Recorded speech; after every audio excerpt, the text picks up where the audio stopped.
A warm greeting. Today is Thursday, July 3, 2025. This is meteorologist Ruben Garcia. In today's video, I'll be giving an update on a low-pressure system that is currently over Florida, and that has a medium probability of cyclonic development over the next 5 to 7 days, as it moves over waters toward the southeastern United States and very close to or over the coast of North Carolina, South Carolina, and Georgia.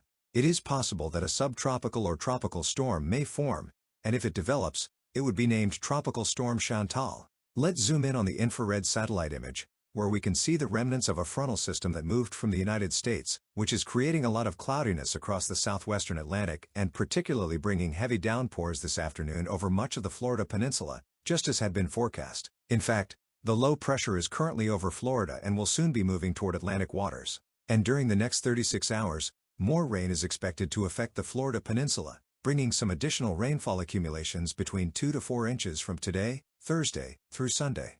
As the low pressure moves out of Florida and over waters east of Florida and Georgia, it may encounter marginally favorable conditions for the development of a subtropical or tropical storm. In fact, the sea surface temperatures across this area are warmer than normal and largely associated with the Gulf Stream, where if the low pressure system positions itself over this area, it would find conditions for cyclonic organization. That's why the National Hurricane Center at 2 p.m. increased the probability of development to 30% over the next 48 hours, and to 60% over the next 7 days, as it moves parallel to the east coast of Florida, Georgia, South Carolina, and North Carolina. And next, we'll talk about what wind and rain impacts are expected across these regions during this weekend. Let's look at the latest projections from the global models. Let's begin with the American model, which perhaps develops a tropical depression during the morning hours of Saturday, just east of the city of Jacksonville, and then maintains a northeastward trajectory, passing very close to or over the coast of South Carolina and North Carolina. And at least in this afternoon's run, it kept the system fairly weak, probably as a subtropical storm. On the other hand, the projection from the European model also develops a tropical or subtropical depression, but on Friday morning and then keeps a trajectory very close to or over the coast of Georgia, South Carolina, and North Carolina. In this case, the European model also keeps the system fairly weak. Additionally, we see the same in the run of the German model, where it also develops a tropical depression during the morning hours of Friday, and maintains a trajectory very similar to that shown by the American and European models during Saturday, potentially affecting coastal areas of South Carolina and Georgia with some tropical storm force winds, and then between Sunday and Monday moving over or near eastern North Carolina. Furthermore, the UK model also possibly develops a weak tropical or subtropical storm, moving very close to the coast of Georgia and South Carolina between Saturday and Sunday.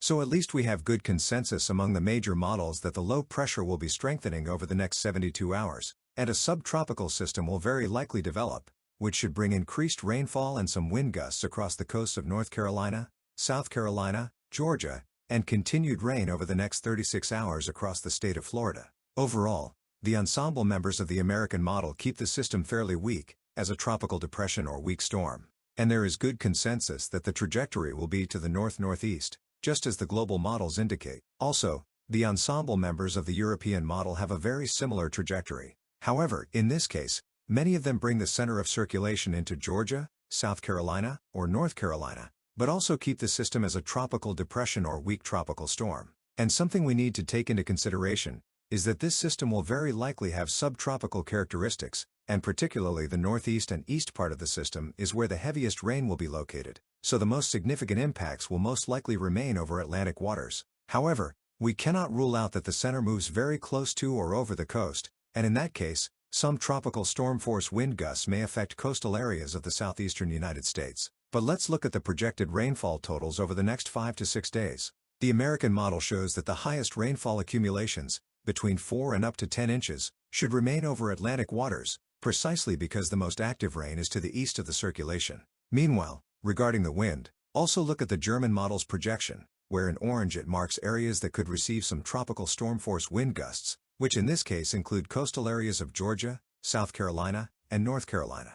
So it is possible that in the coming days a tropical storm watch or warning may be issued for counties near the coast. Well, I will continue monitoring the evolution of this low pressure to see if tropical or subtropical storm Chantal forms and to notify you of any changes in the forecast. For now, just know that this weekend should be quite rainy across this area. And before I go, I wanted to invite you to like this video. Also, Don't forget to subscribe by clicking the red button and click the bell so you receive notifications when I post new videos. I hope you all have a great start to the weekend. See you tomorrow.